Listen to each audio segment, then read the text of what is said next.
So, good, it's recording. So here we go.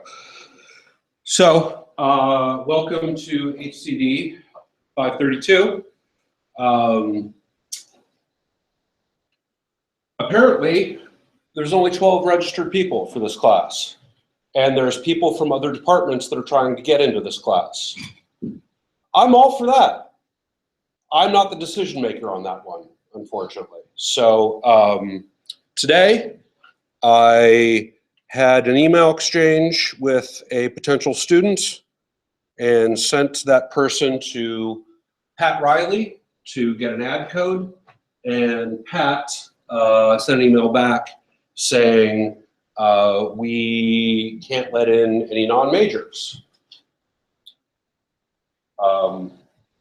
So if you want to fight that and try to beg and plead for Pat to let you into the class, it's on videotape right here that I'm okay with that, right? So is that person that emailed me here at all earlier today? So you were saying that you want to get into the class. How many of you are non-majors that want to add the class? Just one, two? Okay. Like I said, I'm okay with it, but Pat is the one that makes that decision, not me.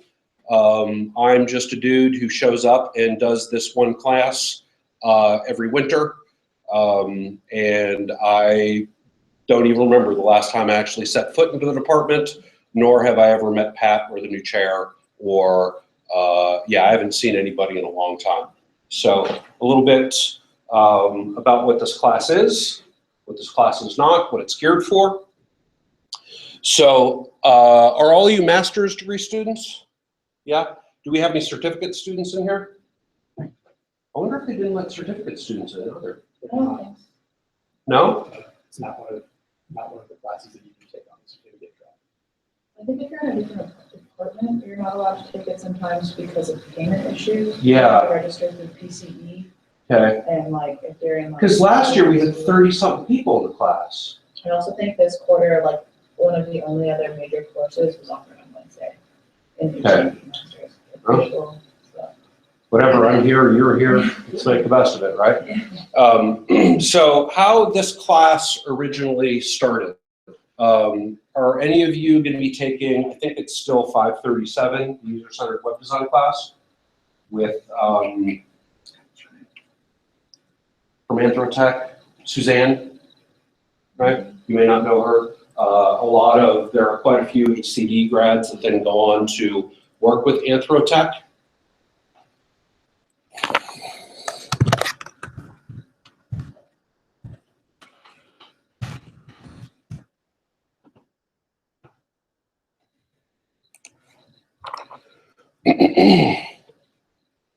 Anthrotech is a user design firm and run by Suzanne, what's her last name?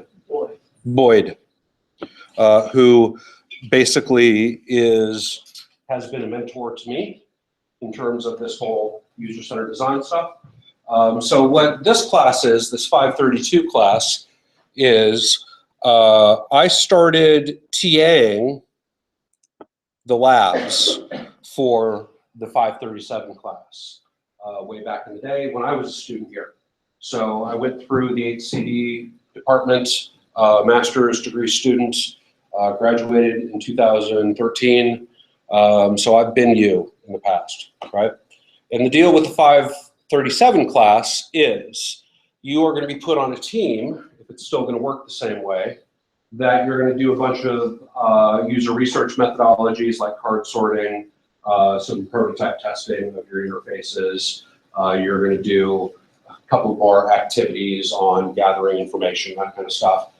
And then you have to build a functioning website at the end. So you need to have HTML, CSS, some JavaScript, some PHP knowledge under your belt in order to participate in that class. So this class, 532, is to get you to get those HTML, CSS, like JavaScript, like PHP skill sets, so that you can build and be a part of a team in that class that then designs and builds a website. So is that kind of everybody's understanding of this class? Okay, so if you have a really extensive background in HTML and CSS, this class is not for you, right? If you have sort of played around with HTML and CSS, meaning you've opened up some files, you've kind of edited some stuff, but you really didn't know what you were doing, does that sound like any of you guys? Yeah, this class is for you, right? If you have never touched HTML or CSS or JavaScript or PHP, this class is for you, okay? So what we are going to be doing in this class, so this class,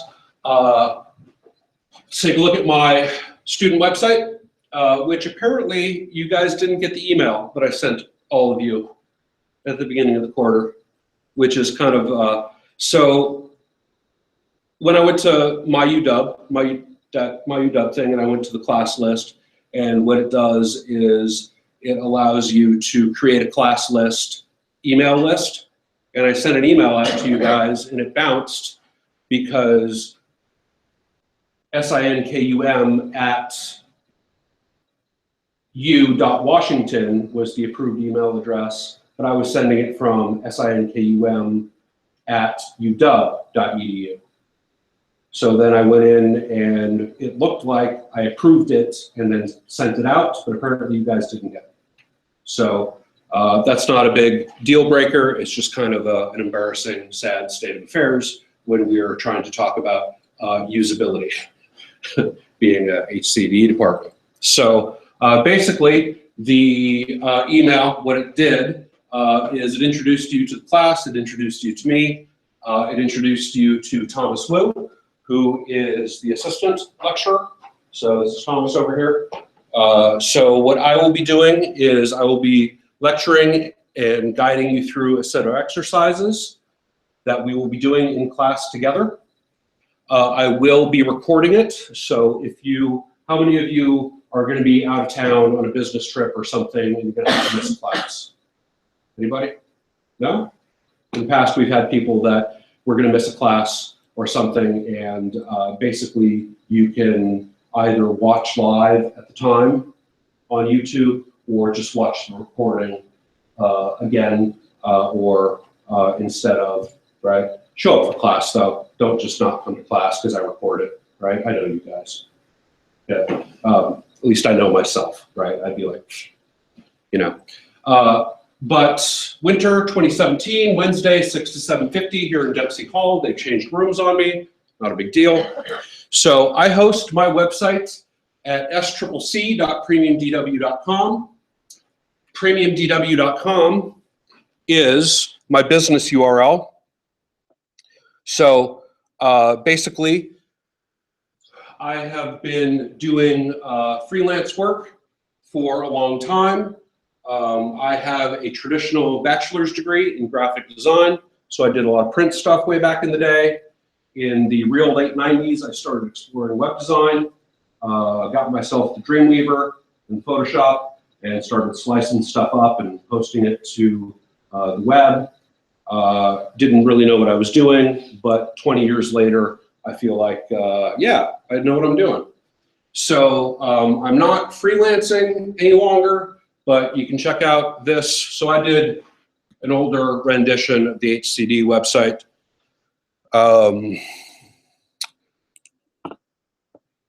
So basically, right now, what I do for a living is I teach at Seattle Central Community College in the web design and development department there. I just got hired full-time last winter. I went through the HCD department here because they told me that if I wanted to be full-time, I needed a master's degree.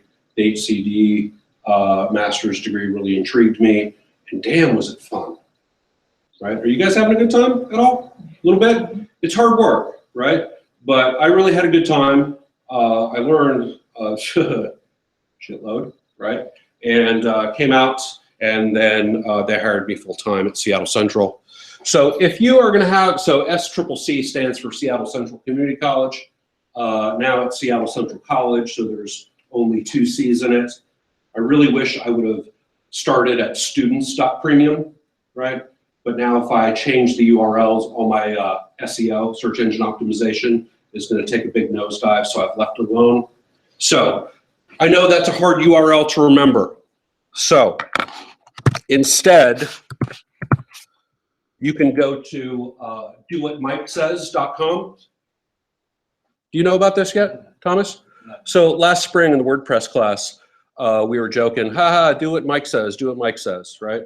And I, tagged on dowhatmikesays.com, and I thought, hey, I'm going to go see if that domain is available. It was. I registered it. If you go to it, it basically redirects you back to my school website. Okay, so my school website here, I teach a whole lot of classes at Seattle Central. You can see here, HCDE532 is the main navigation, which is the class we are in.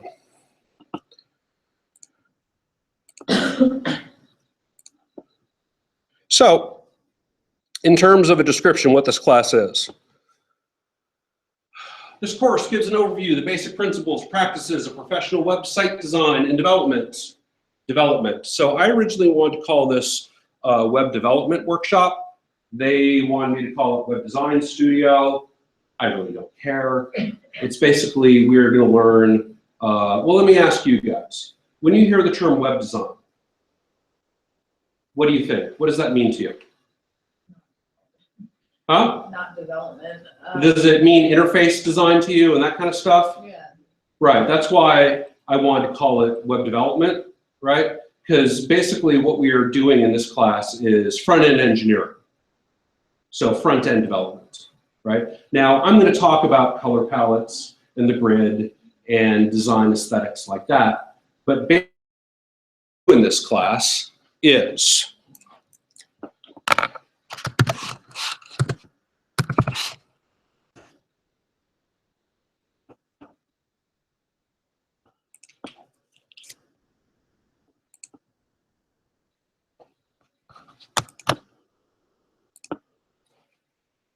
we are going to build a prototype to a design specification together. So you understand how a website is built, how a website is laid out, what's this HTML and CSS, and JavaScript and jQuery and PHP and forms, etc. So that when you get into 537, like I said, when you guys are designing and laying stuff out, you can be a part of the team that actually builds front-end engineers, right, that website. So that's what the term web design means a lot of different things to a lot of different people, right? But when I've always heard the term web design, or let's say it like this, when you see a job for a web designer out on the web, sometimes it might say, web designer needed, needs to know C#, right? Web designers don't necessarily need to know C#, right? Maybe they need to know Java to make some applets, but that's not really what it is. So my point is that the label web design is somewhat of means different things to different people, okay?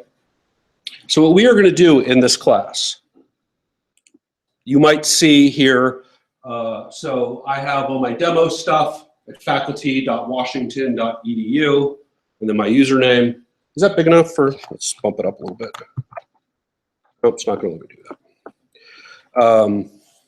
that. You can see here that I have a bunch of folders, 2014, 2015, 2016. I am gonna set up a 2017 folder today, and we are going to build step by step this prototype. All right, so basically, this prototype, at this point in time, this design is starting to get to be a little bit of an outdated design, meaning it's a design from about 2010-ish, right? But whether it's this design or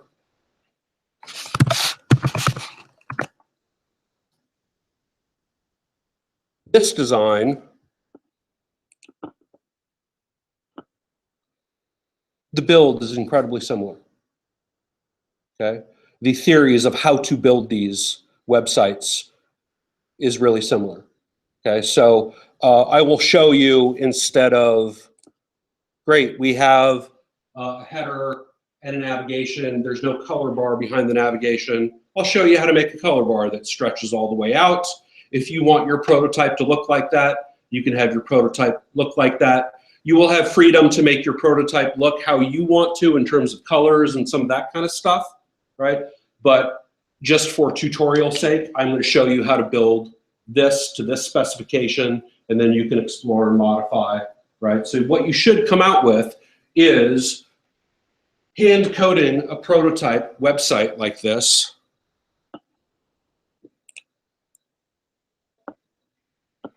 That, let's just go back to the home page. That utilizes JavaScript and jQuery to do a slideshow, as well as we are going to teach you responsive design, right? How to make things go from a desktop environment to a mobile environment and everywhere in between, right? So like I said, maybe this website doesn't look the prettiest and wow you, but again, if you understand how this is built, right, from a fundamental, in other words, anybody a photographer? F-stop shutter speeds mean anything to anybody? Okay, so you may buy a really high-end camera that does a lot of automatic stuff for you, but there's going to be times that you really need to know how to adjust the f-stop and shutter speed to get the depth of field, let the amount of light in, capture a fast-moving object. Has anybody ever taken photos just with your cell phone when you're watching a band play, right? And or if you take a photo with a slower shutter speed to let in the amount of light, then the people get blurry if they're moving, et cetera, like that. So what I'm saying is we are going to talk fundamental design attributes, right, of how to put together a web page that then should apply to every last web page you ever build, right, whether it looks like shit or not. Does that make sense? Yeah.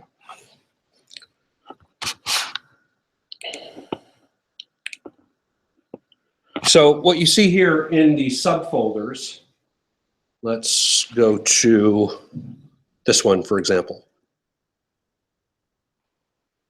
So this, can you guys see the pink lines, the grid lines in there? No.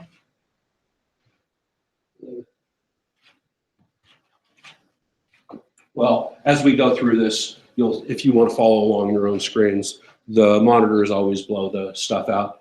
But this is basically the page layout for your web page exercise, where we are going to be building kind of a wireframe prototype and then building along the way.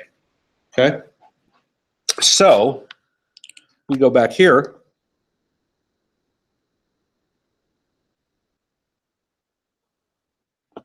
Course objectives. Students will gain hands-on experience with building a website that incorporates successful underlying structure, solid navigational foundation, readable website pages, appropriate content layout for desktop and mobile environments, a branded visual design using a color palette and imagery, HTML, CSS, PHP, JavaScript coding standards. Now, recommended software. How many of you have developer friends, hardcore developer friends? If you say, hey, we're using Dreamweaver, they're going to laugh at you, right? However, right, you know what I'm talking about? Okay, so I use Dreamweaver still if I need FTP access, meaning I need a code environment and I need an environment where via file transfer protocol, not fire transfer, you don't want to transfer a fire, file transfer protocol, putting those pages up to a server. So in other words,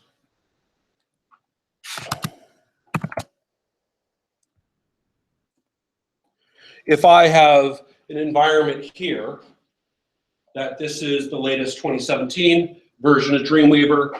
So if I go and open up for instance, this file right here.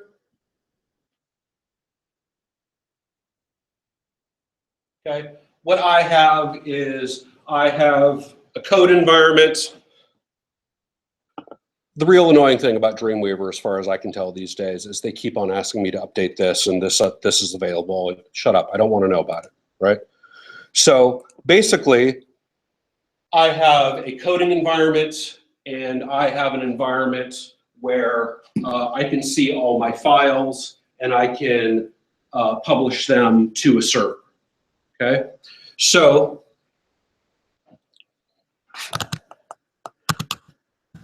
again, I'm gonna be using Dreamweaver, right? It's a really good, if you're starting out doing this, it's a really good starter code and FTP environment, okay? So how many of you have the Adobe Creative Suite? Okay, if you already have the Adobe Creative Suite, just use Dreamweaver, right? And once you get more sophisticated in code environments, and let's say if you're starting to use GitHub and using shell access to then command line, clone your theme, and push and pull a theme, et cetera, like that, you can use that environment. If you do not want to use Dreamweaver, your other option would be to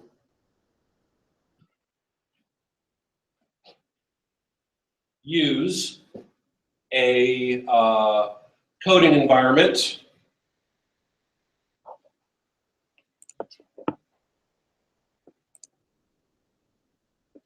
known as brackets, right? So if you search for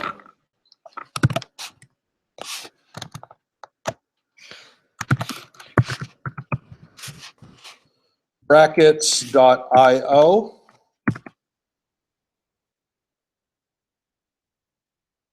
this is a free download, and it's a really nice coding environment that I use when I don't need FTP, because it's a really light, modern, agile code environment. And then for your FTP piece of software, you might want to use a program called FileZilla.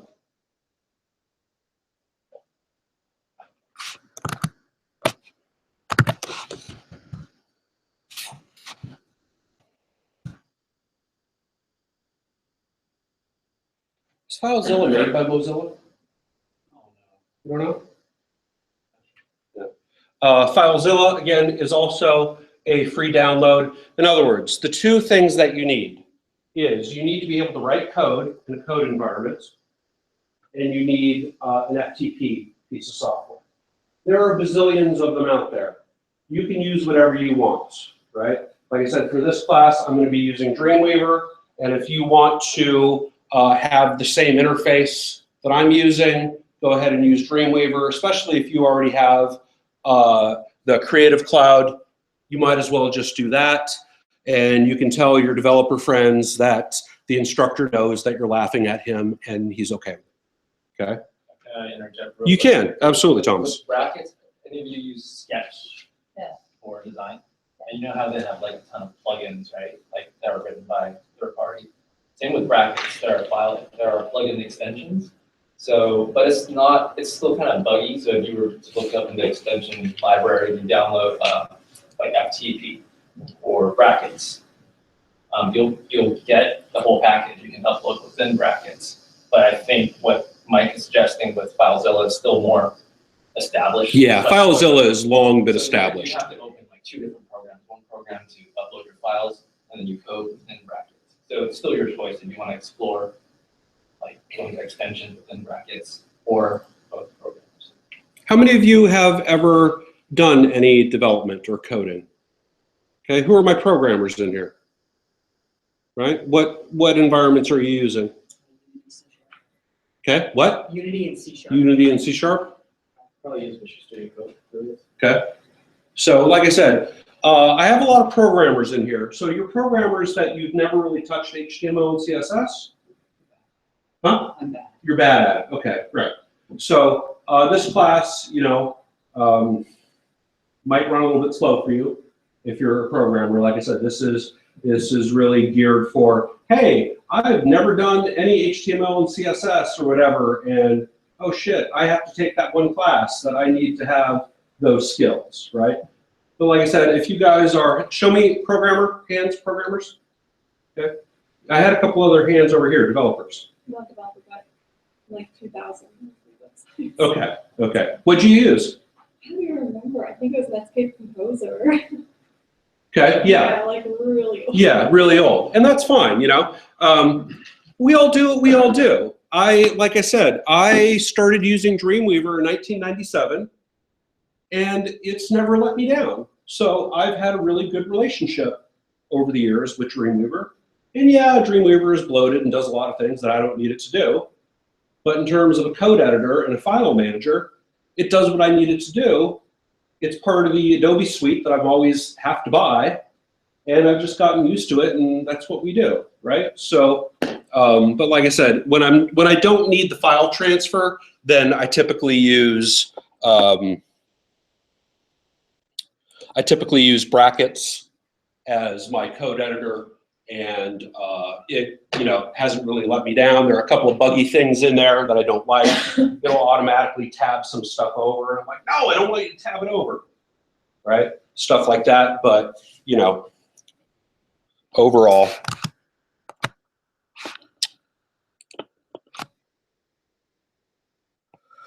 So the other part in the email that I sent to you guys was recommended text.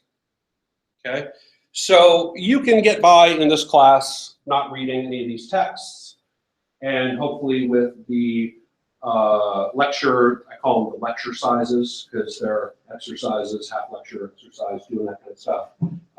If you're showing up every time, and I like the conversation, right? So if you ask questions and I answer the questions, you should be able to get by relatively well. But I also have on my schedule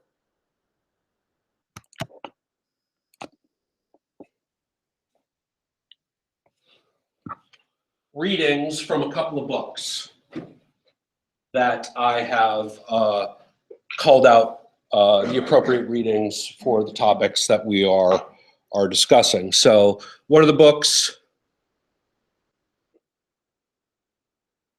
is this one, HTML CSS by John Duckett. This is a pretty widely used book. A lot of our instructors at Seattle Central use that for basic HTML and CSS stuff. The other book, when we start talking responsive design, this one by Ethan Marcotte, responsive design. So this book is, how many of you have heard the term responsive design? Okay, this is the guy that basically wrote the book on responsive design, and here it is. He's the one that actually coined the term. So basically what happens with responsive design is, in your cascading style sheets, you can say at this resolution, do this. At this resolution, do that, right? So your web pages will then respond to whatever resolution, given whatever device you're on, whether you're on a laptop, desktop, a tablet, or a mobile phone, okay? So for transparency's sake, if you do follow these links and buy them off of Amazon, I'm an associate of Amazon, and I get a wee small cut of the book order, but that's how I pay for my web hosting for my school websites, right? And the money I make off that does not cover the hosting that I spend on. There are some other texts that you may or may not want to look into: HTML5 mastery, CSS mastery, grading procedure. So what we're going to do each and every week is, if we take a look at the schedule,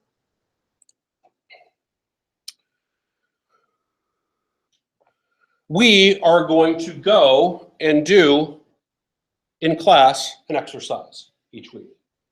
Okay? So there are a couple of exercises. So in other words, exercise week 1, setting up your server space. It is then due the week after by Wednesday at 9 a.m. So Wednesday at 9 a.m., Thomas is going to start grading. Okay, so that's how, excuse me, that's how things are going to run. So what I have not done just yet is how we are going to access your work. I basically have the list of URLs of your, from your username, from my roster of everybody, so we can find you out there on the interweb and take a look at your project and grade you on what you've done. Okay. Exercises will be graded on a 4-point system. Each one is weighted the same because weighting things differently and doing the points thing and converting things to a 4-point system is really annoying to me. Anyway, so I just weight everything the same and I average it out. If you can't tell grading to me, I don't like to be honest with you. I want you to learn something and have a good time and then go get a better job than you have now because that's why you're here, right? So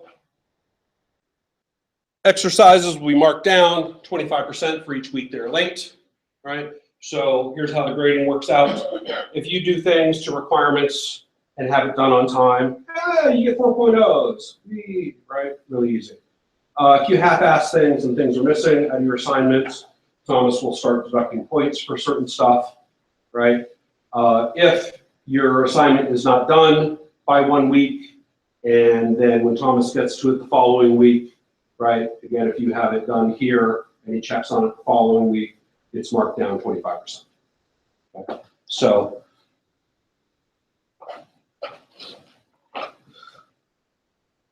if you need accommodations, the number is there. Student code of conduct. Let's all be nice to each other. And I believe there is a link here to the Washington Student Code of Conduct. Okay. So, again, whether you're on, I am notorious for having a bazillion tabs open. So I am going to try to limit my tabs here. Okay. But if we go back to the schedule, I have links to my lectures, which are basically my online PowerPoint notes, right? I have exercises. So if we take a look at exercise 1 that we're going to do today, hopefully what I've done in these exercises is step 1, do this. Step 2, do that. Step 3, so on and so forth until congrats, you've completed your assignment, right? And I use lots of exclamation points just so you hear it in that voice, right? As well, sometimes we'll be a little bit more heavy on just going through some of these lecture notes and talking about stuff. But overall, again, how the quarter is going to run is each week we are going to do an exercise until you have a fully functional prototype that then you can say to your friends, look what I built, right? Now, here's the thing. How many of you have ever downloaded HTML templates and then tried to modify them, etc.? Right, how'd that go for you? It's fine. As long as I had the visual, just keep checking what I'm doing. Okay. So in this class, right, I get it. Once you get to a certain point, you can, copy and paste a little stuff here and there. No copying and pasting in this class, period, end of story, right? You need to hammer this out. You need to write this out by hand, okay? Every development book I have ever read, right, that especially like JavaScript and PHP, and you programmers might have seen this too, right? Don't copy and paste that code, even if you're doing a simulation, right? Because what we're doing is a heavy-duty simulation that then you can have room to modify and adapt and customize it. But we're doing a simulation build in here, okay? So do yourself a favor. I do have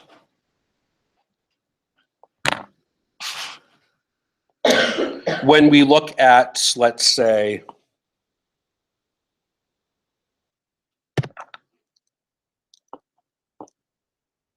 some of my lectures,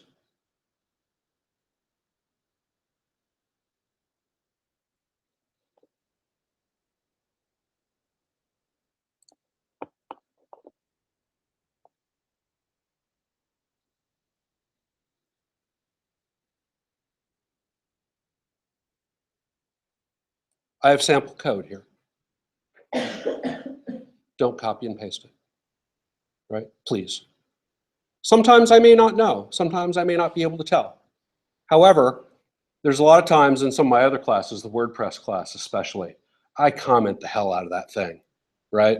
So if students have comments in their code that's just identical to mine, bang, you copied and pasted this, you get a 0, right? It's tough love, man. It's for your own good, right? So like I said, the temptation might be to copy and paste. Please don't.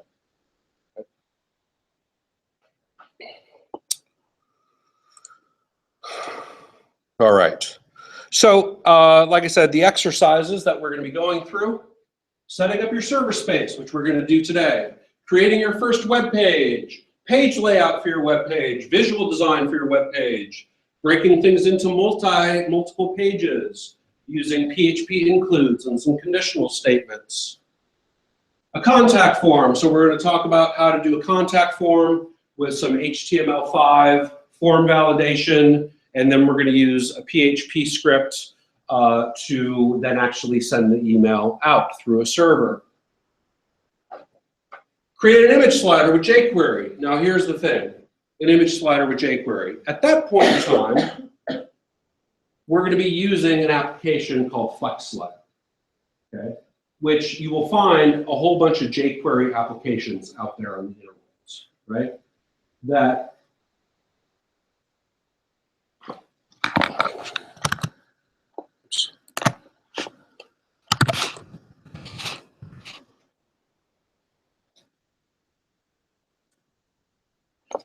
if we look at this, this is a pre-built jQuery slideshow application. That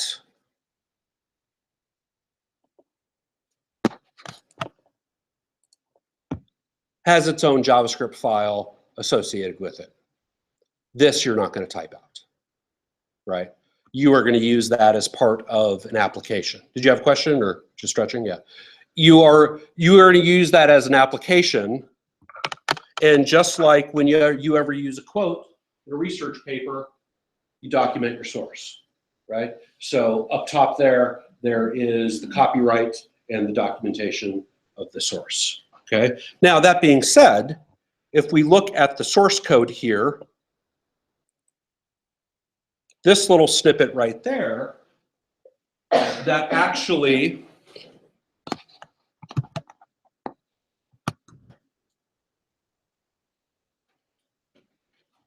loads the call to that JavaScript file and finds the function in that JavaScript file to activate, that we're going to type out, right? So that you know the fundamental theories of, if you're a programmer, you are probably looking at that going, oh, it's an anonymous function, you know, that then the $sign means get element by ID, or class. We're looking for the class of FlexSlider to activate the FlexSlider function that is within that JavaScript file. Do you kind of understand that, right? Okay. When we get to the toggle menu JavaScript, you're going to hammer that out as well, right? But like I said, when you use an API like FlexSlider or a Lightbox application or some other applications, jQuery UI applications, you're integrating them into your website. They're already built and they're already documented. right? Hopefully that made somewhat sense, right, to you guys. So then, lastly, we are going to make your website responsive. So basically, there's 2, 4, 6, 8 exercises. A couple of the exercises are going to take, there's 2 of them in there that are going to take 2 class periods, right? All right. Any questions so far? Does this look like sort of what you thought it would be? Yeah? Okay. So today, then, what we're going to do is so it's 6:41. We have a little over an hour left. So what we're going to talk about is we're going to rip through some web standards, basically what HTML and CS is, talk about publishing your websites, and we're going to do the exercise setting up your server space, and then you can all go home and come back next week, right? So, web standards. What are we talking about?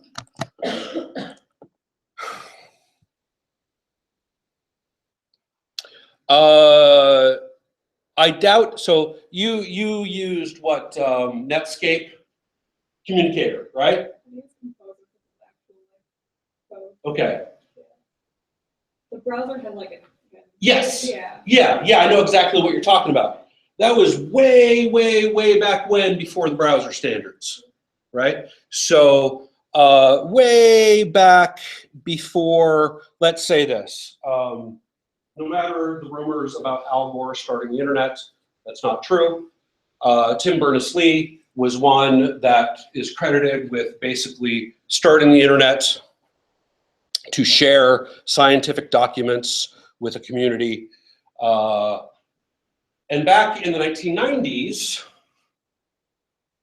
web designers, developers, we wasted lots and lots of time, because here's the thing. Does somebody remember me saying document object model a little while ago? May or may not have. So in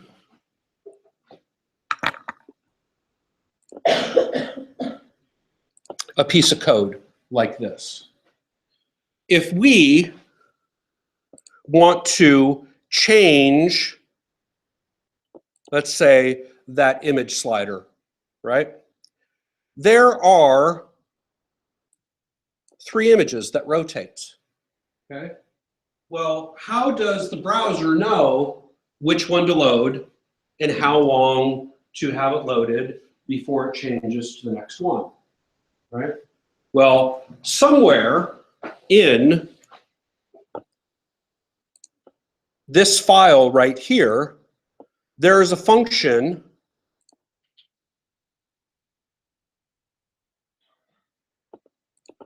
that when the window loads, it goes and accesses the class of flex slider and triggers the function of flex slider. Okay? Well, how does it know what the class of flex slider is? What does that mean?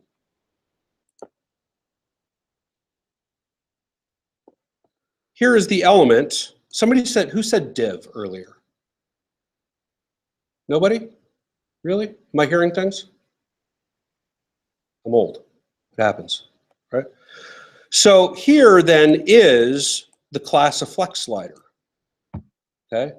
So this uses what is called the document object model. In this window or this document, go look for the class of flex slider. Look for the list item in the class of flex slider and cycle through them. You guys know what a for loop is, right? Okay. So for each one of those, 1, 2, 3, turn number 1 on. Turn number 2 on and close 1 and 3. Turn number 3 on and close 2 and 1, so forth. Okay? So back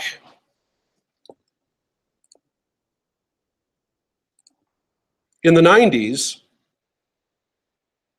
Netscape and Internet Explorer were kind of battling for supremacy. They each had different document object models. One, there was no document get element by ID or get element by class name. And when I say elements, what I'm talking about is This div tag is an element. It has a class name. So in the document, get that element by class name and do whatever you need to. Back in the 90s, I can't remember which is which. Internet Explorer was document.all, I think, and Netscape was document.layers. So you had to write 2 different JavaScript files, right? Sucked really, really bad. Thank God I wasn't writing a whole lot of JavaScript way back in those days. But what I have come across is Internet Explorer lags behind Chrome and Firefox, which, if you have used a web browser, how many of you use Chrome? Okay, how many of you use Firefox? How many of you use Internet Explorer? Switch to using Chrome. Do yourself a favor. Okay, because Internet Explorer, depends on which version. Now it's Edge, right? They've caught up in terms of following standards, but they did not want to follow the standards that the World Wide Web Consortium was kicking out. So back as anybody a snowboarder? Right? Okay. You probably don't, because you're probably a lot younger than me, but you probably don't remember the days when you had bindings that you actually had to drill screws into the board. You do?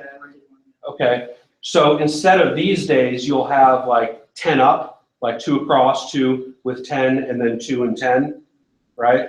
That have a standard screw size, and you screw it in that way, right? So way back in the days before standards like that, I remember buying a snowboard and then changing my mind on how my foot was positioned, and I basically had to undrill, drill, undrill, drill, and so I had a whole bunch of drill holes in my snowboard deck, which resale value down the tubes, right? So when we hear standardization, that's my kind of analogy, right? As the industry started to pick up in the 90s or so, by the end of the 90s, there was definitely standardization. I think even in the mid-90s, that there was standardization of what size screw thread, et cetera, right?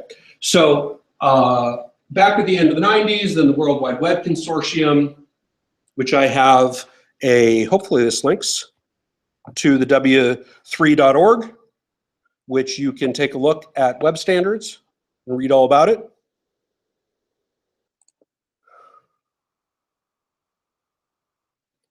As well, there are technology standards. So I'm just kind of cruising through this, right? It's kind of boring definition history stuff. So if you've ever wondered what HTTP stands for, right? So if you've ever looked at a URL, right? A lot of times now, I think Chrome and Firefox don't even show you HTTP anymore. They'll show you if it's HTTPS. But basically, HTTP, what it stands for is Hypertext Transfer Protocol. So Hypertext Transfer Protocol. Meaning, what we are actually doing is, when I am looking at this page, right, there is a client side and a server side.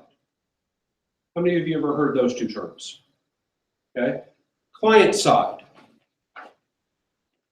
This is client side, my computer, right? So you may have heard back in the day programs referred to as clients. You might have heard the term email client, which means email application. That's one of the ones that typically people know, right? Then we have server side. So if we look at this URL, we'll talk about what a URL is here in a second. Faculty.washington.edu, SINKUM, make your website responsive. Okay, we are then making a response request from the server and from the client. Okay, so when we load a web page in our web browser, it is sending a request to the server that then, based off of that request, it is sending a response to your client, to your browser.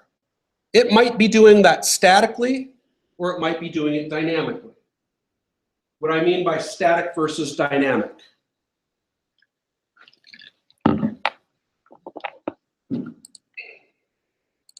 This is a static request, meaning I am requesting one file from the server. Well, that's not true. I'm actually requesting 3 files from the server.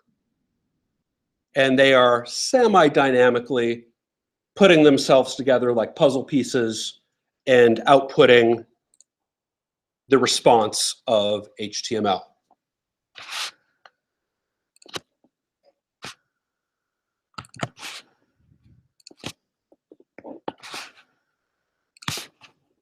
For a dynamic request,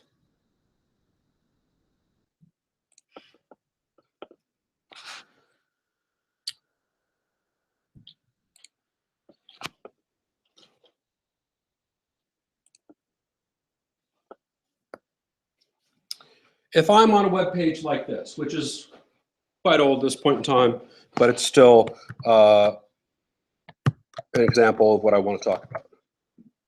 Okay. So if I'm on a page like this, any e-commerce website you ever go to, right? And let's say I browse and somebody say when.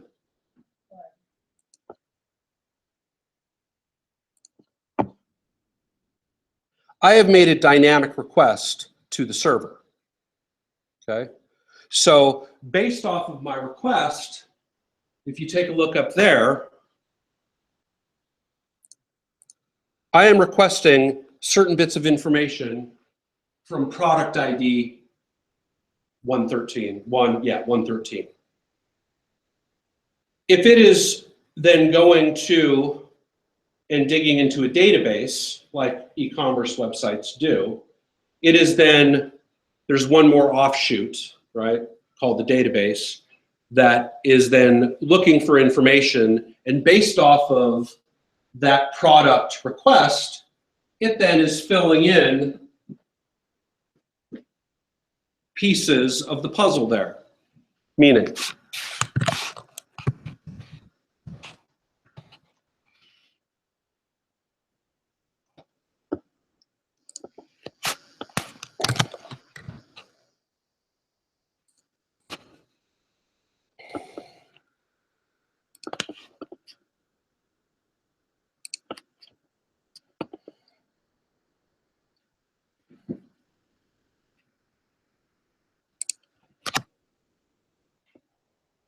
whoa, what has GitHub done to my code?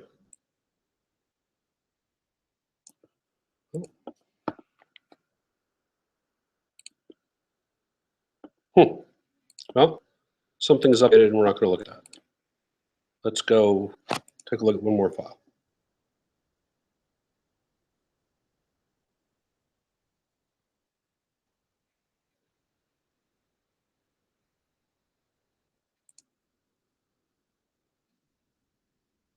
I wonder why it's doing that to my other stuff.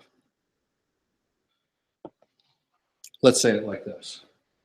Here, this is an example of PHP code that basically sends a request to the server, digs into the database, and then based off of, has anybody ever seen this in a URL, that question mark, and wondered what it is? Who can tell me what that stands for?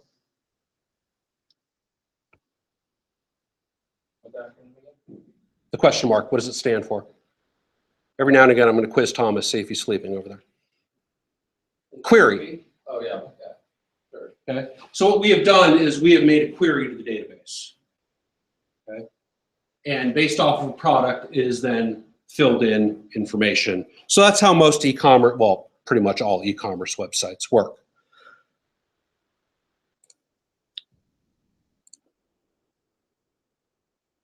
So what I just showed you, Uniform Resource Locator.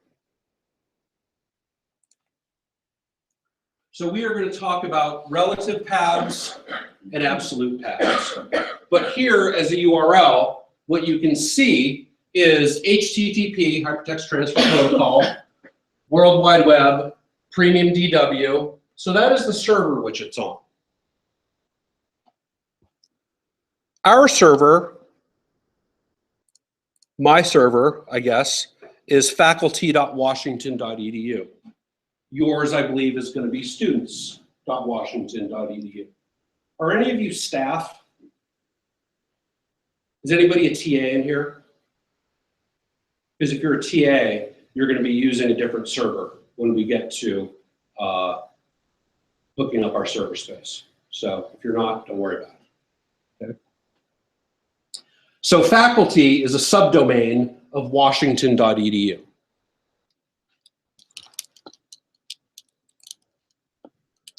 We are going to also use folders.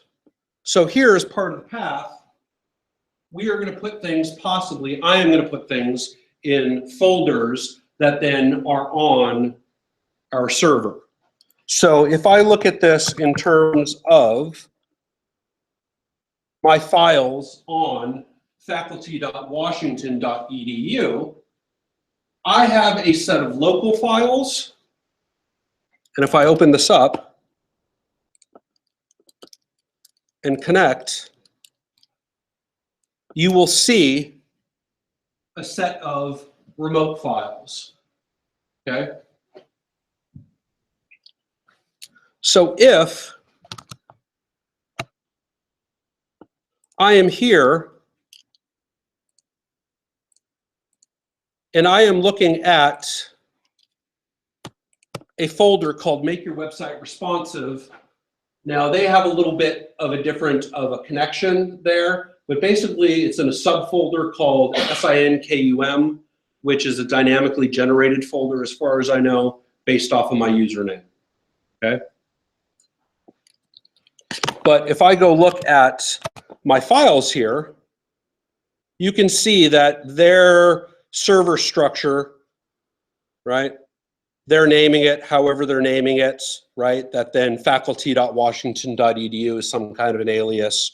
It is then put into a username. Some servers will have a public underscore HTML folder. Our servers that we're going to be using here at the University of Washington have a public HTML folder that then you place your files in, right? And then each one of these is a folder underneath that server space.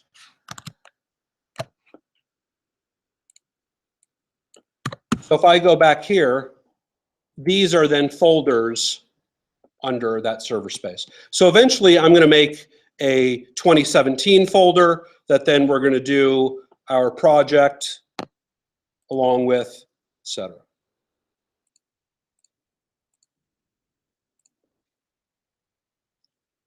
Document object model. This is what I somewhat explained earlier. So basically, I'm kind of going through some definitional stuff that you guys are going to need to know here, and we'll talk about them in context in the exercises. And don't worry, I'll repeat myself about what a document object model is 20, 50 times, right? But again, the document object model. Looking at a piece of JavaScript here, function, switch picks, number, if document.getElement by ID, document.getElement by ID, slides, source, my picks, number. So basically, I won't get into that one. An easier one, like we were talking about earlier,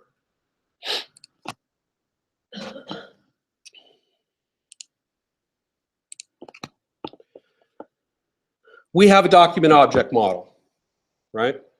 So again, all of these things, let's go back to the one that I was talking about earlier.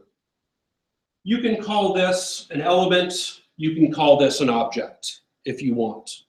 But that piece of JavaScript, right? So let me bring up a really hokily drawn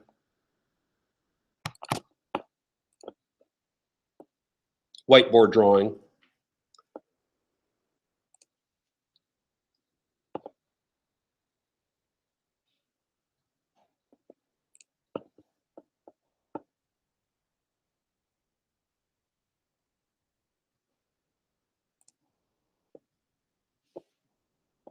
I call this the web design triangle of life. You can call it whatever you want to, right? But we have things separated into three camps: markup, presentation, and interaction, okay? So when I was talking about client side, right? This computer right here is client side. So you can see that I have JavaScript that interacts on client side. We have our HTML markup. Let's take a look at what HTML markup is. Because as well, let's just go down here, hypertext markup language. So what is HTML? Well, HTML is the predominant markup language for web pages and in the basic building blocks of, web pages. So in other words, if I have a P tag, what is a P tag? Who can guess? Paragraph. Right, you get it. Right, it's that easy. Seriously, it's that easy. Right? If I had an H tag, what do you think that would be? Heading. If I had an LI tag, list item. List items come in three flavors: ordered, unordered, and definition. So on and so forth. Okay? So basically what we are going to do is we are going to write out text in markup. Here is text written in markup. Okay? So if I wanted to access that paragraph tag using JavaScript, I could. It would be the paragraph tag in the ID of widgets in the document. Okay? So that's how the interaction part runs. Right? Same thing, because this is, I have an ID of widgets, I can then say, going back to our triangle of life here, right? And it's a good idea to separate these three. We'll have one file for HTML. We'll have one file for JavaScript. We can also write JavaScript in the HTML file, but it's good to separate them. And then we'll have another file for CSS, cascading style sheets, okay? Which cascading style sheets, what that does is, again, if I'm looking at this source here, and I want to say all P tags in the ID of widgets has a size of 16, is black, has a line height or leading. Does anybody know the term leading? Right? Baseline to baseline to baseline of text. So you can have leading that is at varying sizes. That's the design portion of this class, right? So if I then go up here and I look at this file styles,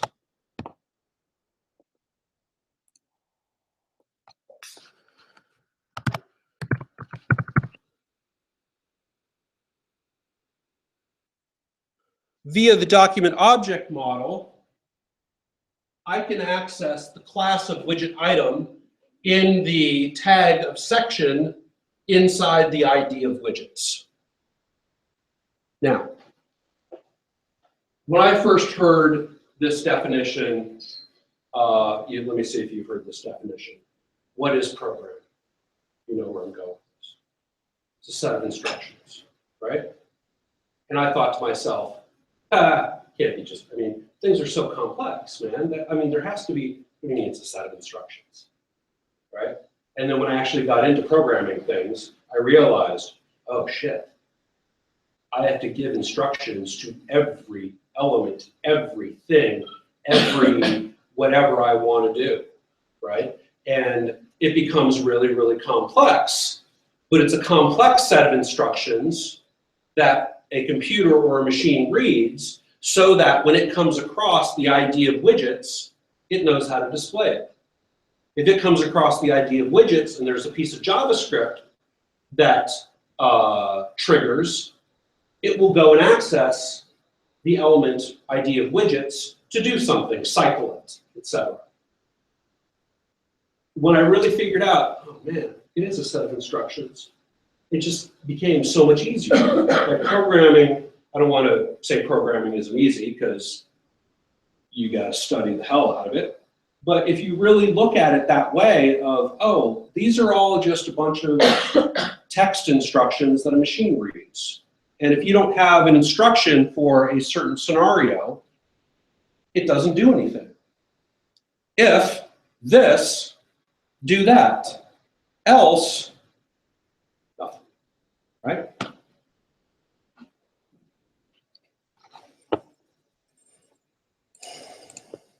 So going back here. So cascading style sheets. We are going to use then CSS cascading style sheets to give directions to what should that H1 tag look like, right? And we can change all H1 tags at the set of, well, I want them to go from 14 pixels to 16 pixels. I don't have to go in and modify each one. I can give instructions to all H tags inside of an element, or all H1 tags inside the whole document, right? JavaScript, also known as ECMAScript.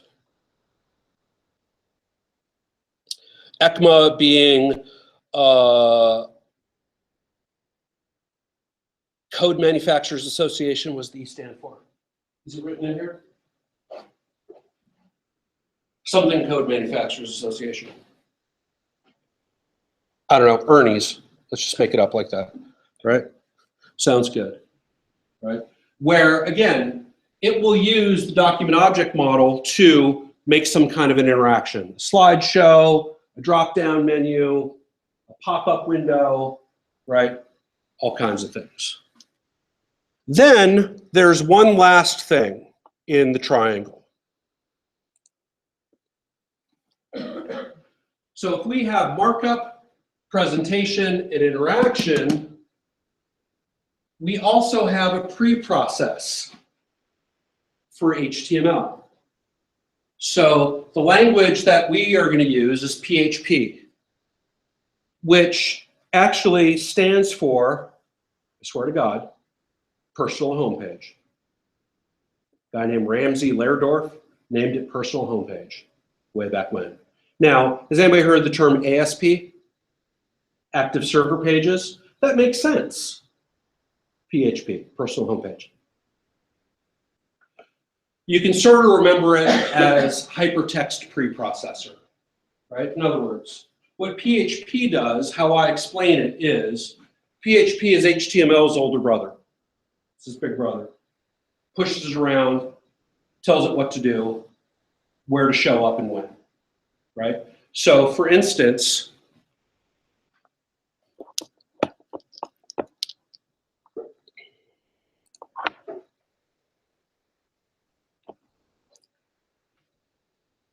using a PHP script, page equals base name, server script name, meaning, what's the URL of the page? Well, if the URL of the page is equal to about, then do something, right? Write a class, if we scroll to the right of that.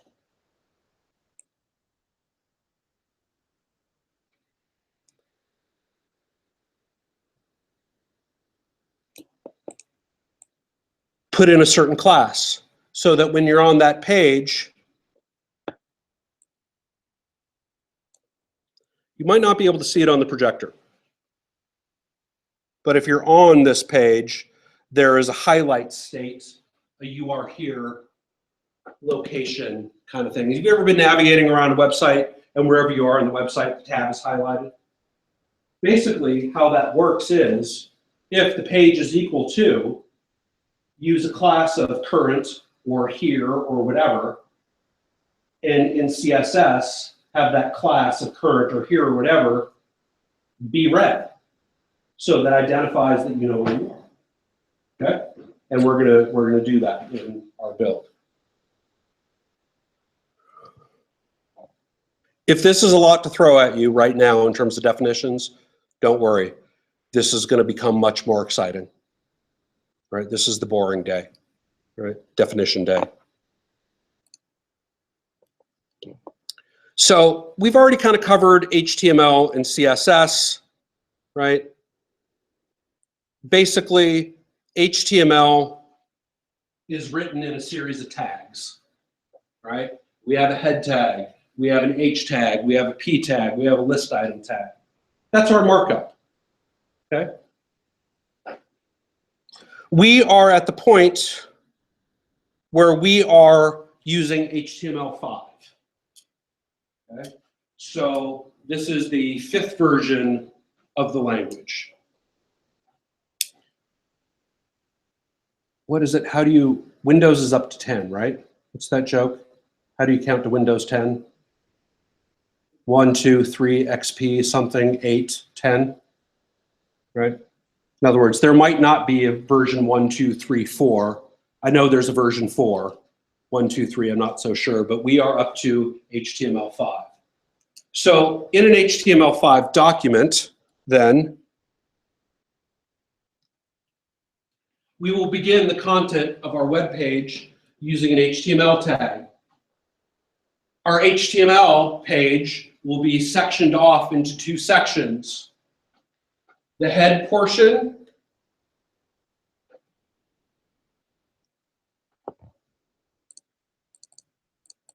right? And the body portion. The head portion is, if we look at this view source, here's our doc type, which basically says HTML5. This says we're using HTML. We have a head section in our document. This head section is where we put a lot of stuff that is not viewable on the screen.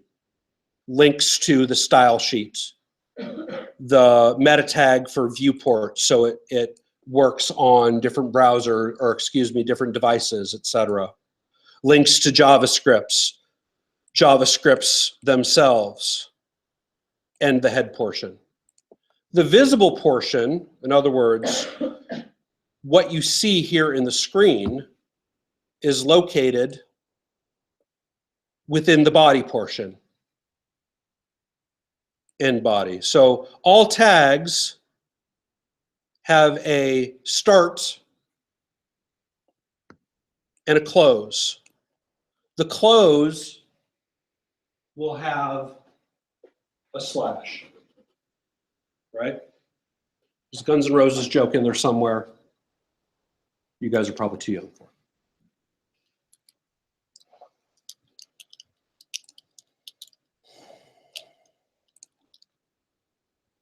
CSS stands for Cascading Style Sheets, right? You can have different types of CSS, inline, internal, external. We'll talk about that when we get to writing our CSS. The structure of a CSS file. Basically, we can access and say all H1 tags have a width of 500 pixels. A margin top, 25 pixels. A margin right, 0. Margin bottom, 20. Margin left, 50. Border bottom, 1 pixel solid, whatever color that is. Can't remember what color that is, red or, I don't know, right? So again, we're giving instructions to how a browser should interpret that markup and display it. So this is where, when I was talking about Internet Explorer, Internet Explorer and CSS didn't get along very well way back in the day. They're a lot better friends now, but they had a real rocky relationship there for a few versions. Version 6 was really, really tough. 7 was tough, 8 got a lot better. By 9 and 10, they had really caught up to the standards. but thank God we don't have to be backwards compatible for IE6 users any longer. There was one website that if you Google IE7 tax, right? There was one website that was selling products that they spent so much time doing workarounds for their website to work in IE7 that they decided that if you are buying this product using IE7, you're paying tax on this product. It's a true story, look it up. So when I got to way back in the day,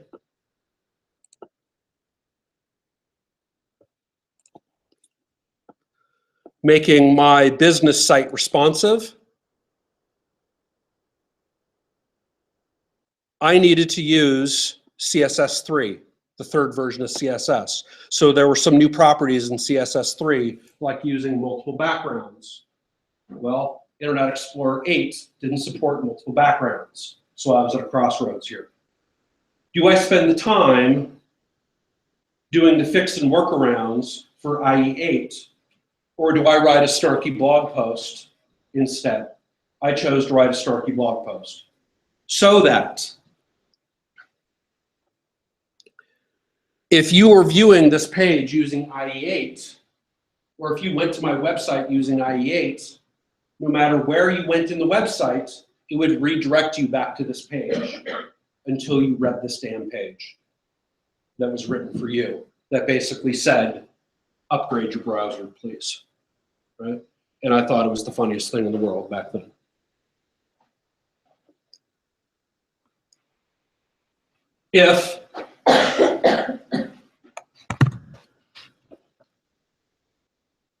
If lower than IE9, when the window loads, go to location page 1455, which is that blog page, right? So if they were there and they tried to go somewhere else, it would redirect right back there. At that point in time, I looked at my Google Analytics statistics, and this was back in, I think, 2013. Yeah, at that point in time, only my IE8 usage was at 2.4%. So I thought to myself, fuck them, right? Amazon couldn't do that, but I could. All right, 719.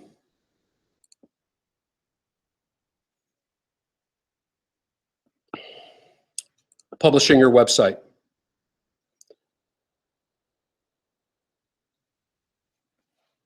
So, on your hard drive, so this is where you guys want to start doing stuff with me here.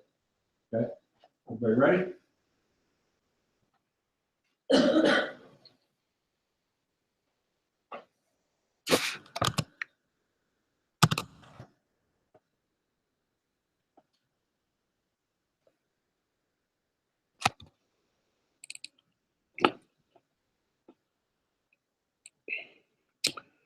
On my hard drive, I will typically have folders that are in my documents folder that are project folders, like business, like clients, projects, resource, school, and my good old poop folder, which is my miscellaneous folder, right?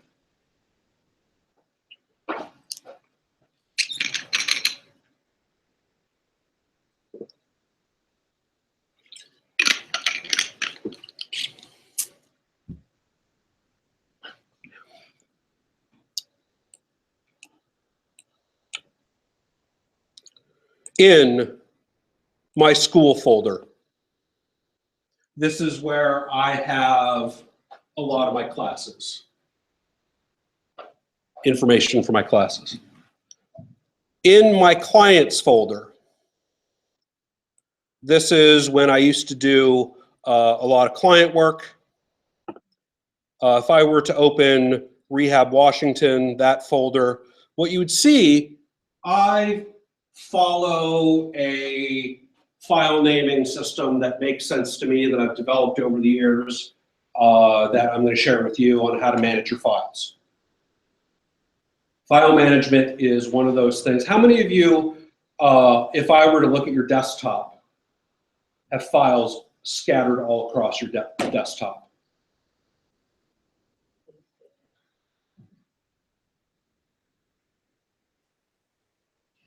I cleaned it over the break. Okay, okay. That's bad file management, right? You should do a card sort and figure out what's the best organizational scheme to put all that stuff in. That was an HCD joke, thanks. Have you guys done card sorting yet? Yeah. So if I'm in this project, Rehab Washington folder, I have an AI PDF folder, which has all my working Illustrator and PDF files in it, my vector files, if you will. I have a PSD PNG folder that has all my raster, Photoshop, PNG, JPEG type files.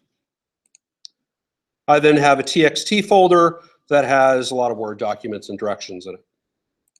Lastly, I have an HTML folder. Here's the thing. You have to set up your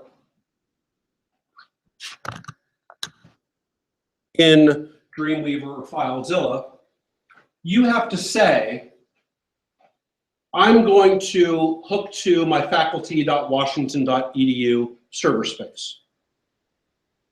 And I need to pick the folder public HTML, right? That public HTML folder needs to have a one-to-one corresponding repository of files. Do not just make an HCDE532 folder and then pick that folder. Because if you have any Photoshop or Illustrator files in that folder, along with your HTML files, you are then going to put all of those Illustrator and Photoshop files up to your server space. It's not what you want to do. You want to put only HTML files up to your server space. You can have a whole bunch of folders, right? But if I go to my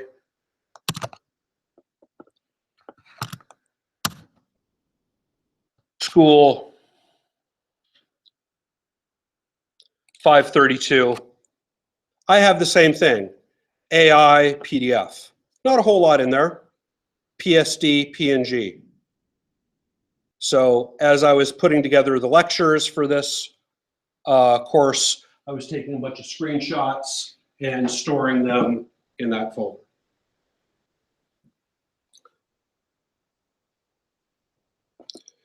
Then I have an HTML folder. So what I want you to do right now is somewhere of your choosing on your hard drive, do you have kind of a school folder that you guys are using and you break things into whatever class? Yeah. Create an HCDE532 folder.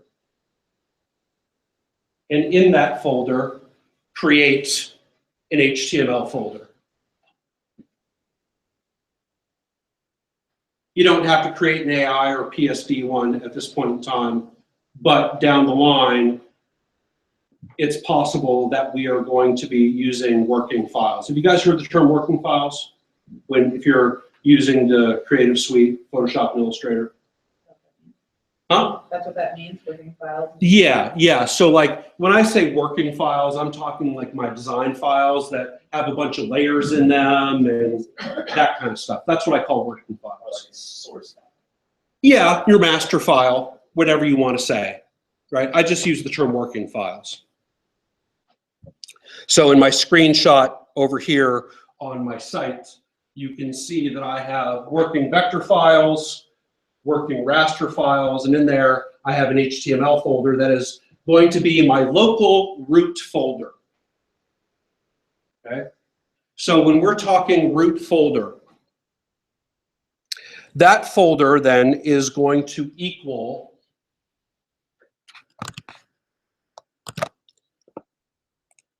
the root of your domain. Okay? So you are going to set up and connect to your public HTML folder, excuse me, on your domain. Does that make sense? Yeah? So, before you do that,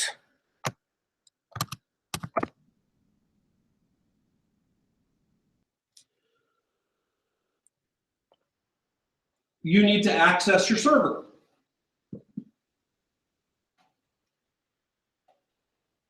Before that, you need to activate your account. So, if you are on my website under HCDE532 under the Publishing Your Website page, in other words, if you are here, right, and you go down to here, you will see this screenshot, that if you click on that, oops,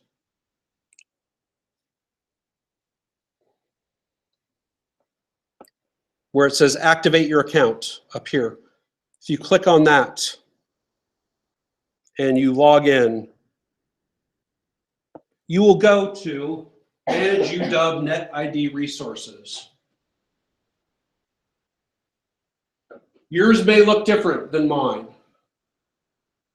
but you want to have web publishing activated. So if web publishing is under inactive services, click it and activate or subscribe. I believe you may or may not have Home or Ovid account in yours. So it changes from year to year, so I'm going to come around and take a look at one of your screens. See what you have. Student web publishing, yeah. So you're going to have Virgil, aka Dante, student web publishing, and hit subscribe. And whatever, go down to finish. And you are activated, I think. So now if you go manage this, yeah. So your homepage URL is student.washington.edu in your username. See that? So if I went to, under here, manage Syncom, if you've subscribed, you should have something that looks like this. Does everybody have that? Okay. So my URL is at faculty.washington.edu Syncom. So if I copy that, go to a new tab, and paste that, that's where I have all my stuff. So if you do that and go to your web page, you have this is the web page for, this is the web page for, this is the web page for. Great. That is your index.html file at the roots of your domain. How many of you have gotten that far? Sweet.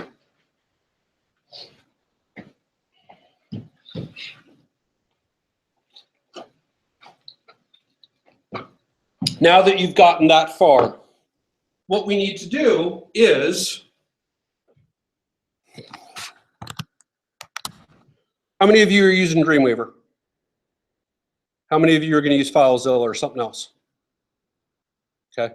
Let me show you the settings in Dreamweaver. And then I will, I don't think I've ever even used FileZilla in the past. I may have. Yeah. Okay. So now, right, what we need to do is, so I'm going to now go to the actual exercise, setting up your server space, because these are the directions you need to follow to complete the exercise. Step 1, activate your account. Step 2, set up your local files. Have you guys done that? Great, you're almost there. See how easy this grade is for today, right? Step 3, set up your site info or Dreamweaver in Dreamweaver or whatever FTP program you're going to use. So what you need to do is you need to log into your server, get into the public HTML folder, and point that to your HTML folder in your 532 folder. So in Dreamweaver, what I like about Dreamweaver, and this may, does FileZilla have the same thing where you can save all the information? Yeah, it's like a quick connect. Really? Okay, good. It's like a site manager, very similar. Oh, good. Well, we'll do that after. So here, what I like about Dreamweaver, what I've always used Dreamweaver for, is I can manage my sites. So what I typically do is I'm working on projects. I will use the URL name of whatever project I'm working on. jetcityimprov.org. How many of you have gone to Jet City Improv? They've totally fucked up the website I've designed for them. Oh my God, man. Does anybody know any of those guys? No. They use click here link, click there link. We set up buying tickets, and they've got you going to a buy tickets page to then going through a tunnel, going and jumping on a something or other until you can buy tickets for Dan. Anyway, I did the Jet City Improv website however many years ago. Masters Up, Mike's and Kula, Pagan Love Fest. That was a band I was in college. That I put up. I finally uploaded all the songs to SoundCloud and put up. So if you go to paganlovefest.com, you'll see a picture of me when I was 20 playing guitar, and you can listen to some of my songs. Get high first. Okay. So on and so forth. So faculty.washington.edu. So if you go up under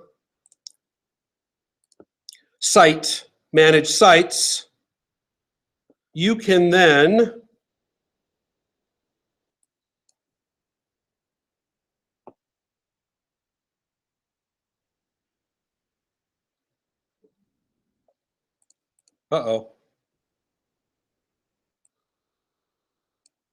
where's my plus button? Oh yeah, it's a new site now. Yeah, oh, there it is. Yeah, they change everything. This is the thing. Adobe, stop changing your interface, man, because every time I update your software and I'm in class trying to teach somebody how to do something, you're embarrassing me. Because I cannot find what used to be there. It's 2017. Yeah, this is 2017. Yeah. So anyway, so new site. So if you click on new site, what you want to do is you want to pick a local folder, right? Your local folder is going to be, so what I'm going to do is I'm going to cancel that, and I'm going to open up my faculty.washington.edu. So my local site folder is the HTML folder inside my HCDE532. How many of you are using FileZilla? Right, so let me see if I can do it in FileZilla real quick. We're going to improv right here. I've never used FileZilla.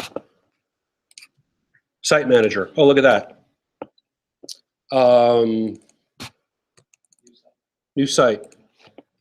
Same thing. All right.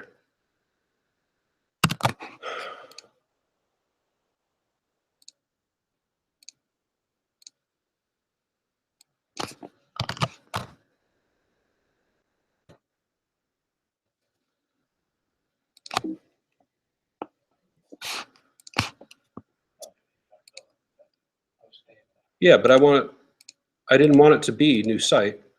Delete. Yes. New site.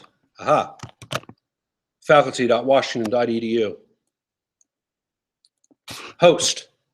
Okay. So what I have to do is I have to then choose the local folder right? And set up the remote server, okay? So if I'm gonna go toggle back to Dreamweaver real quick.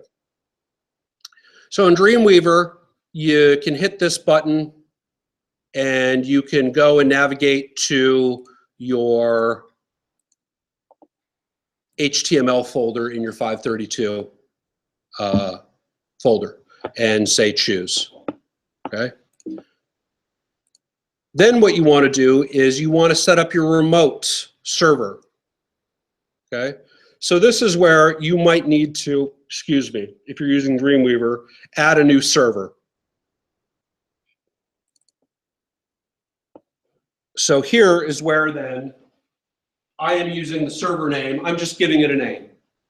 It could be Mike, it could be Dave, it could be whatever, right? But I typically, to keep myself organized, I typically use the URL. So I'm using faculty.washington.edu. If I were you, I would use students.washington.edu. Okay. You are going to connect using FTP or SFTP, secure FTP, right? Which if you connect using SFTP, right? So if I go back to just regular insecure FTP, it's going to say port 21. If I'm going to say SFTP, it's going to change this to port 22, okay? Here, if I'm using SFTP, I have the choices of using a username and password or a private key file. Has anybody ever set up public-private key pairs, right? Anybody use GitHub? Okay, where if you're, have you ever done git pull origin master, that command, right? So basically Git is talking to your server and you have a public-private key pair that they get together and say, yep, it's kind of a keyhole kind of thing, right? And you can then do commands. We are going to be using username and password. So all of you know your net ID and password, correct? It's your net ID and password. You need to then, however, connect to a server. Mine is ovid.u.washington.edu. Yours, I believe, is Virgil, right? So that's where if we go back here,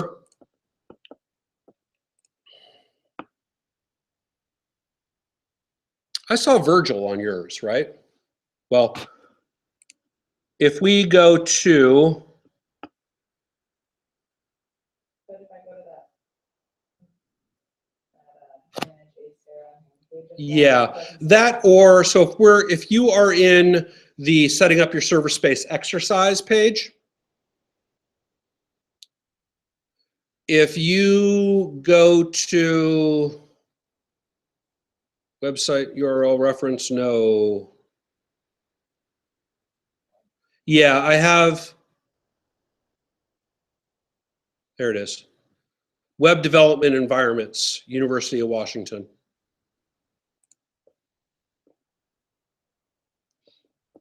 So under IT Connect,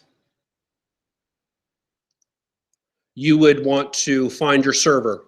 Generally, students will use virgil.u.washington.edu, and faculty and staff will use ovid.u.washington.edu. So for your server that you are connecting to, your SFTP address, yours is going to be virgil.u.washington.edu. Okay, so if I was doing this in FileZilla,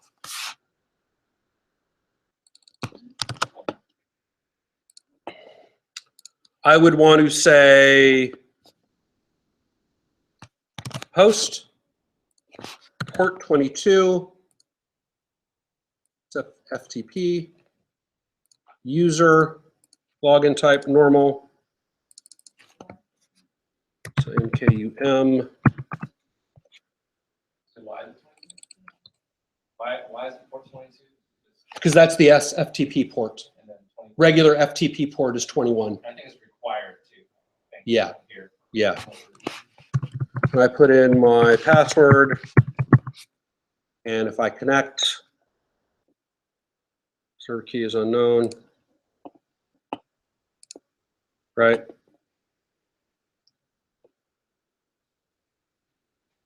Remote, public HTML, okay? So if I go local here, I would want to then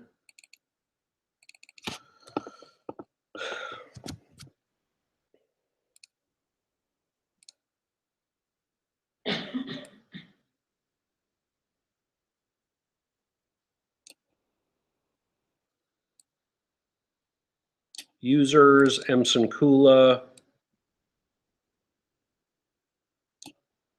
documents, school, 532 HTML folder. Okay. So basically then, if you're using FileZilla, right, here's the thing. You want to put things into this public HTML folder, right? So let's go back to Dreamweaver real quick. Is this helping you guys do it in both? See how like both are they're the same settings, right? So whatever FTP client you're using, yeah? In my Dreamweaver, instead of like a new site, I have to choose if it's an HTML, CSS, or Java, like what kind of thing. That's a new file. So if you are, let's do it like this. Are you here on this screen where you're saying servers and you need to set up a new server? Let's check it.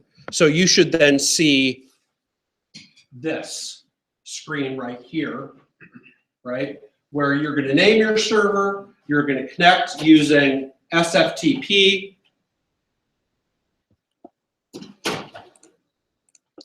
Once you change it to SFTP, you're going to put in the address, basically ovid or virgil.u.washington.edu, username and password. Here's the thing. Now, on the server side, you need to give it a root directory, right? So this is where different servers have different folder structures. So if I cut that right now and say save, right? And I save this and say done.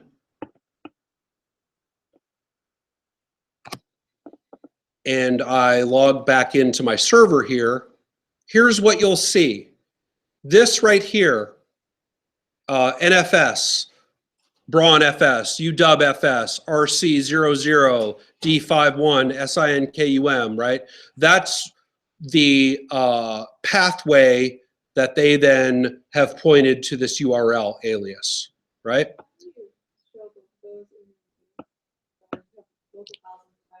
See this button? So if I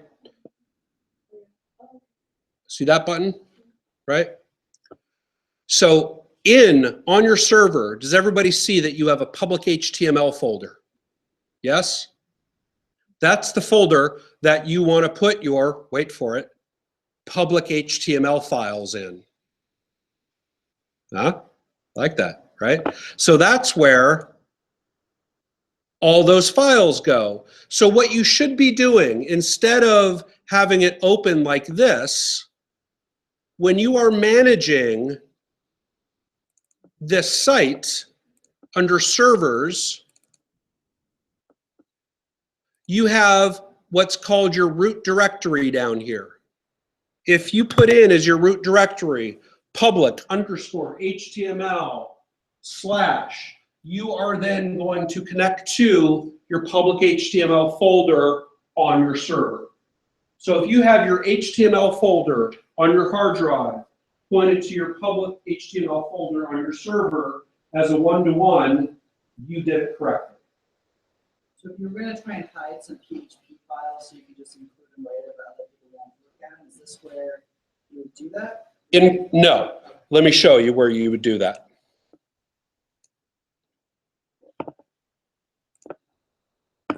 So when we get to using PHP includes, right? So remember when I said, there's actually 3 files that come together. What's actually happening is, if I am loading about.php, right? So here in my 2016, if I open that up, about.php is the file that loads first. Then it'll look for header.php and footer.php.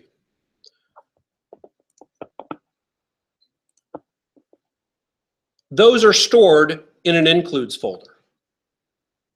Okay, now, why you don't see PHP when you view source? Because it is processing on the server, Big Brother telling what HTML should do, and sending that to your browser. So what you're seeing is just HTML in your browser. The PHP is actually on the server, and that's why you never see it. Does that make sense? Okay, so that's the server-side scripting. Versus, so if we go back to our HTML triangle. Again, these are the questions that if you have questions like this, ask, right? So this is where, going back to this. Server side. Pre-processing PHP to kit HTML to your browser. You will see JavaScript because JavaScript is actually loading in your browser, which is client side. You may not understand that, but is that? Yeah, I think I had more specific. I'll ask. Yeah, okay. Maybe I misunderstood, but. So if we now go back to Dreamweaver, how many of you have set up, connected to your server, and remember how you have that welcome, your name, you have a file. Do you guys see an index.html file on your server? Click on it.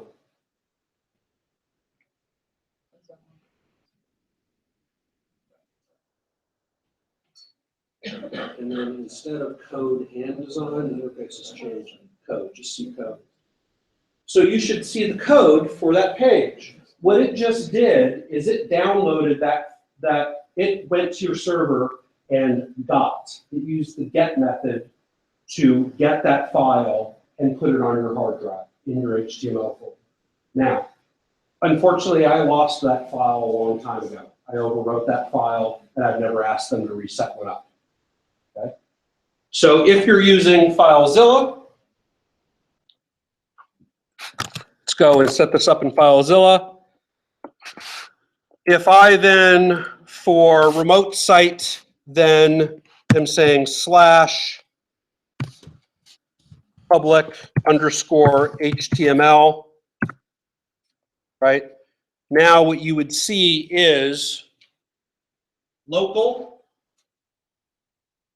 Here's the thing. If you're watching the videos at home, right? When I do something like this, local, you don't see what I'm doing.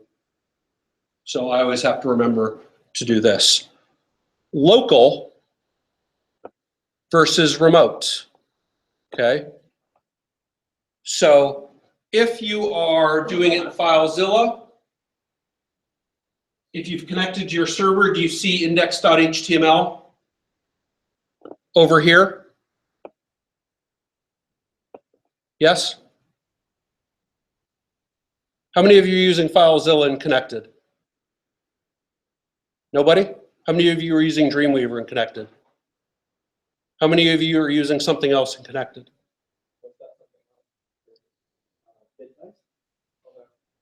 How many of you have not connected and are having trouble? Okay. Okay, so here's the thing. This is all on video. You can go back and take a look at the tape.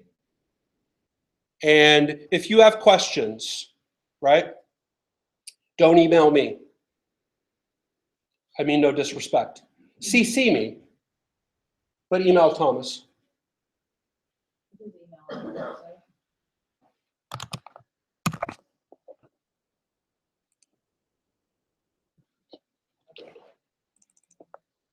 Thomas might be your best friend. I need it. See, here's the thing. I get paid to stand up here and go blah, blah, blah, blah, blah. Thomas gets paid to like do emails back and forth. Community musician. Right? I like this setup. I'm just 12 students. Why only, I mean, I'm bummed that they, you know, huh? No, only, so apparently they're not letting in non-HCDE students. So we have 12 HCDE students, and last year we had 30 plus students in the class. So I hope it's not me. Probably just requiring classes on. Yeah, I think what it might be is if they're not having the certificate students do 537 anymore, and it's just the master's students, I think that's because we had a whole bunch of just certificate students, right? But now I noticed that on the certificate, they pulled 537 off the certificate. Back when I was doing the program, 537 was on the certificate. I don't know what they're doing. But here's the thing. If you've done that, you're done with this week's exercise. Yay! And then next week, we'll start making a new page for you guys. And before you know it, you'll have a fully functioning website. Good. No, that's great. That's why you're here. That's what this class is for. You're my prime demographic. Okay? All right, guys. So here's what I'm going to do. Just save a Dreamweaver file like any other file, please. It will save your information now in Dreamweaver. You can. Like if I start typing code though, I. Yes. So because I've done it. Right. Yes. Okay. So here's what happens, guys. If and when I stop this broadcast, right, I'm going to keep this broadcast rolling for a second. But when I stop this broadcast, I will put it on YouTube on a playlist. Okay. So if you go to my videos page, you can see last year's class. So here's the thing, you guys.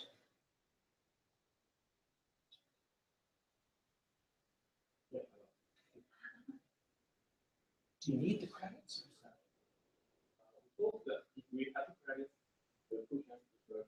Yeah. So, I mean, this is the thing about being published publicly on YouTube. What I try to do is you'll see that none of my videos are searchable by topics. The titles are just the class and the date. That's so nobody just takes my classes and, you know, whatnot.